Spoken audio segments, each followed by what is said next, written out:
မျိုးသားတယောက်ဟာလေစိတ်မှာသူ့ရဲ့တက်ပလက်ကိုအားသွင်းနေတော့ရုတ်တရက်ဝါယာရှော့ဖြစ်သွားခဲ့ပါတယ်ပျက်စီးသွားတဲ့ပါဝါဘန်ကိုလွှင့်ပြရမယ့်အစားသူဟာကော့ပါအိတ်ထဲစီပြန်ထည့်လိုက်ပြီးချက်ကင်လုပ်ဖို့ထွက်ခွာသွားခဲ့ပါတယ်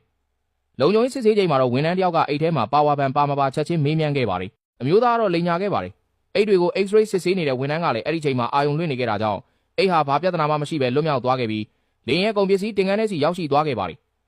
ခီးသည်တွေလေရင်ပေါ်စတင်တက်ရောက်ခဲ့ကြပြီးမကြာမီမှာပဲလေရင်ဟာပုံမှန်တိုင်းပြန်တက်သွားခဲ့ပါတယ်ခီးသည်တွေအတွက်တော့ဒါဟာပုံမှန်လေရင်ခီးစဉ်တစ်ခုပဲဖြစ်ပါတယ်ဒါပေမဲ့သူတို့ရဲ့အောက်ခြေကုန်ပစ္စည်းတင်ကန်းထဲမှာဘေးအန္တရာယ်ကြီးတစ်ခုစတင်နေပြီဆိုတာကိုတော့ဘယ်သူမှမသိရှိခဲ့ကြပါဘူး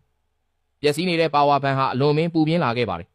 အဲဒီကနေထွက်ပေါ်လာတဲ့မီးပွားတွေဟာအိတ်ထဲကအဝတ်စားတွေကိုကူးဆက်သွားခဲ့ပြီးမီးဟာအရှိန်ဟုန်နဲ့ပတ်နှံသွားခဲ့ပါတယ်ရုတ်တရက်လေရင်မှုကန်းထဲမှာကုန်ပစ္စည်းတင်ကန်းမီးလောင်မှုတတိပေးခေါင်းလောင်အတန်မြည်လာခဲ့ပါတယ်လေရင်မှုတွေဟာရေးပေါ်လုပ်ငန်းစဉ်တွေကိုအမြန်ဆောင်ရွက်ခဲ့ပြီးမီးငိမ့်သက်စနစ်ကိုစတင်လိုက်ကြပါတယ်သူတို့ဟာရေးပေါ်အခြေအနေကြီးညာခဲ့ပြီးချက်ချင်းဆင်းသက်ခွင့်တောင်းခံခဲ့ပါတယ်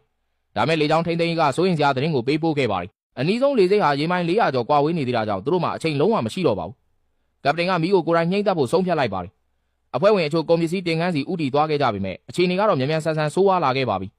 အလွန်မင်းပူပြင်းလာတဲ့အပူချိန်ကြောင့်အလေးချိန်စီးတဲ့ကုန်တစ်တာကြီးကိုထိန်းထားတဲ့ lock တွေကျိုးပဲ့သွားခဲ့ပါတယ်ဒဏ်ပေါင်းများစွာလေးလံတဲ့တန်ကိုတီးနာတစ်တာကြီးကနေရာကနေပြုတ်ထွက်သွားခဲ့ပြီးအောက်ဆီဂျင်ဘူးတွေကိုတဲတဲကြီးဝင်တိုက်လိုက်ပါတော့တယ်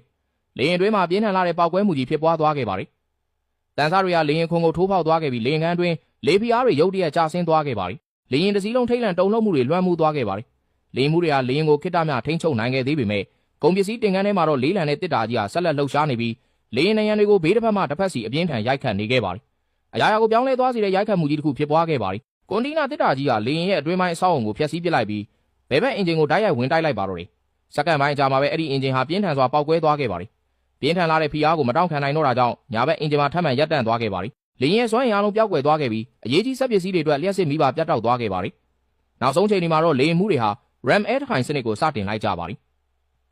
ဒီကရိယာကလေရင်ရဲ့အရေးကြီးစနစ်တွေစီလျှက်စစ်တာအားပြန်လည်ပေးပို့နိုင်ခဲ့ပါတယ်အဲဒီနောက်လေထုထဲမှာတင်အင်ဂျင်တစ်ခုလုံးကိုပြန်လည်နှိုးဖို့စူးစမ်းခဲ့ကြပေမဲ့လေရင်ရဲ့အချိန်ကအလွန်နှေးကွေးသွားခဲ့ပါပြီ